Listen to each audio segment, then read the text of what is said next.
Madam शुभ नाम है आपका? निशा प्रधान। निशा जी, आप किस प्रोफेशन से जुड़ी हुई हैं?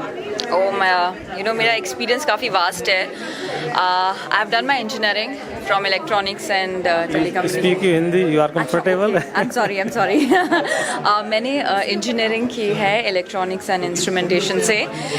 2 साल काम किया मैंने एंड देन मेरी आर्मी में शादी हो गई। मेरे हस्बैंड एज अ कर्नल अभी बस लास्ट ईयर रिटायर हुए हैं। सो फॉर ऑलमोस्ट 19 ईयर्स मैं उन्हीं के साथ रही एज अ सोल्जर्स वाइफ, जैसे फौजी की वाइफ होती है।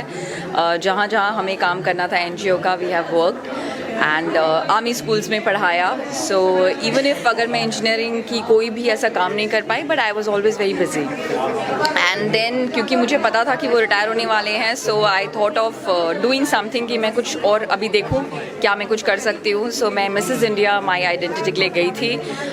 दैट वॉज इन 2022 एंड मैं as a runner up Thailand में विन करके मैं इंडिया आई। एंड आफ्टर मिसेस इंडिया मैंने इमेज मैनेजमेंट का कोर्स किया from Florida and as of now I am an image coach. आप कहाँ से बिलोंग करती हैं? ओह ओके मेरे डैड हरियाणा से हैं, बट बिकॉज वो नेवी में थे, सो हम लोग born and brought up Goa में हुए हैं। हमारी सारी एजुकेशन साउथ में रही है, पर मेरी शादी मेरठ में हुई है। That's it. आपके हस्बैंड कर्नल पोस्ट से रिटायर्ड हुए हैं? जी। ओके। एम्पावर्ड गुजरिया जो प्रोग्राम है, आप पहली बार शायद यहाँ आई हैं? हाँ जी, हाँ। तो यहाँ आकर आपको क्या फील हुआ, क्या सोचती हैं आप इस प्रोग्राम के बारे में? ऑनेस्टली आज भी हमको बहुत ज़रूरत है ऐसे प्रोग्राम्स की जहाँ हम लेडीज़ एक दूसरे को पुश कर रही हैं। कि येस, लाइक मुझे हमेशा लगता रहा कि मुझ में अभी बहुत पोटेंशियल बाकी है।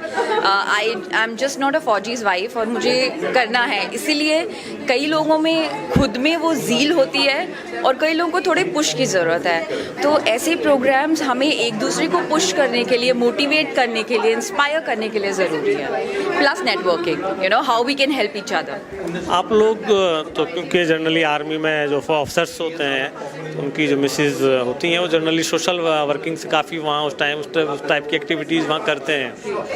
तो ये तो अपॉर्चुनिटी आप लोगों को वहाँ मिलती ही है, लेकिन यहाँ आने के बाद जनरली जो लाइफ का एक्सपीरियंस है वो डिलीवर अगर नेक्स्ट जनरेशन को हो जाए तो उसका एक इम्पैक्ट अपने आप में अलग ही होता है।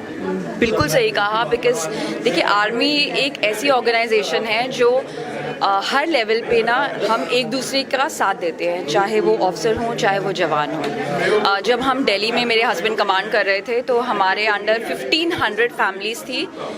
इसका मतलब वो 1500 जवान फील्ड में पोस्टेड थे। उनको देखना हमारा काम था। लुक आफ्टर एज इन उनके बच्चों के एग्ज़ाम्स हो रहे हैं, उन्हें कोई दिक्कत हो रही है, फैमिली से कोई इशू आ रहा है, एज अ कमांडेंट हम हर चीज़ के लिए रिस्पॉन्सिबल थे। तो आप ना जब जुड़े रहते हो तभी आप एक्चुअली एक दूसरे को उठा सकते हो, एक दूसरे की प्रॉब्लम सॉल्व कर सकते हो। अगर हम अलग अलग रहेंगे तो हम कभी ना तो एक दूसरे को पुश कर सकते ना खुद उठ सकते। बिल्कुल, यूनिटी में ही ताकत है और उसी से होना चाहिए।